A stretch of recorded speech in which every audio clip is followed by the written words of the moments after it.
अगर आई है तो आई का प्रयोग हम कहाँ कहाँ करेंगे, ठीक है। ये आई का प्रयोग कहाँ कहाँ करेंगे तो मैं आपको बता दूं, आपको अगर, ठीक है, आई का प्रयोग जो होगा यहाँ पर, ठीक है, यहाँ पर थर्ड पर्सन सिंगुलर के साथ करेंगे, ठीक है। तो आपको शॉर्टकट में बता दूं, यहाँ पर आई का प्रयोग थर्ड पर्सन के साथ करेंगे, के साथ। तो जैसे कि मैं आपको बता दूं कि आई का प्रयोग थर्ड पर्सन, जैसे कि मैं आपको बता दूं ही, ठीक है, फिर हो जाएगा सी, ठीक है, ही सी, इसके बाद दिस, ठीक है, this, that, THAT, that, it, ठीक है।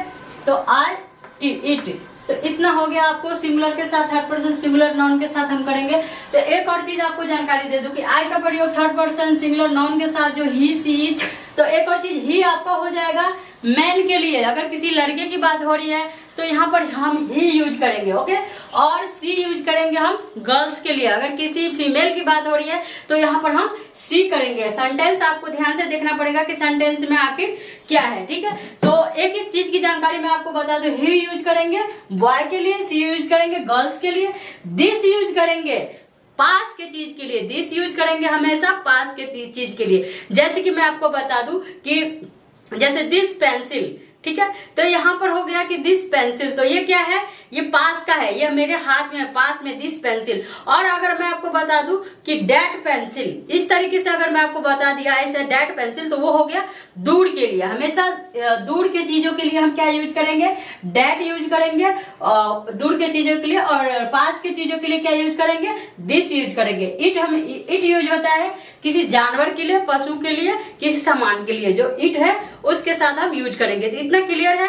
आगे बढ़ते हैं, आगे देख लेते हैं। तो ठीक है, आगे क्या होता है, एम का प्रयोग कैसे करेंगे, एम का प्रयोग कब और किसके साथ साथ कैसे, एम का प्रयोग हम करेंगे फर्स्ट पर्सन, ठीक है, सिंगुलर के साथ करेंगे, ठीक है।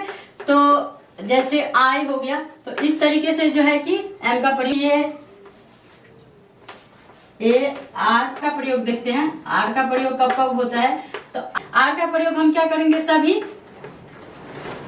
पुलर के साथ करेंगे, URAL, ठीक है, ये करेंगे। तो इसमें आपका हो जाएगा जैसे वी, ठीक है, यू, दे, तो ये सब जो आपका हो गया। हम इसके साथ जो रहेगा जितना का प्रयोग हम कब करेंगे, वाज का प्रयोग, ठीक है। इतना विस्तार रूप से आपको कहीं नहीं मिलने वाला है। आप हो सकता है तो आप लिख सकते हैं, ठीक है। वाज का प्रयोग सभी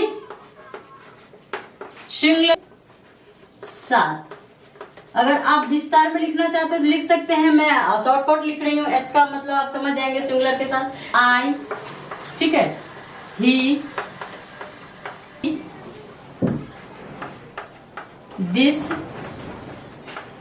ठीक है, डैट, दिस, डैट, इट। तो इसमें जो आएगा आपका जो भी दिस, डैट, ठीक है, डैट, इट, तो इसका प्रयोग हम करेंगे सभी सिंगुलर के साथ। हम इसका WERE, वेयर का प्रयोग हम कब करेंगे, वेयर का प्रयोग करेंगे सेम इसी तरीके जैसे वाज का प्रयोग सिंगुलर के साथ, तो वेयर का प्रयोग होगा सभी पुलर के साथ। मैंने यहाँ पर पी लिखा है, आपको अच्छे से समझ में आ जाएगा। पी का मतलब सभी पुलर के साथ करेंगे। तो पुलर में क्या क्या आता है, इसी तरीके से जैसे कि यहाँ पर हो गया, तो पुलर में आ जाएगा वी, यू, दे, HOSE,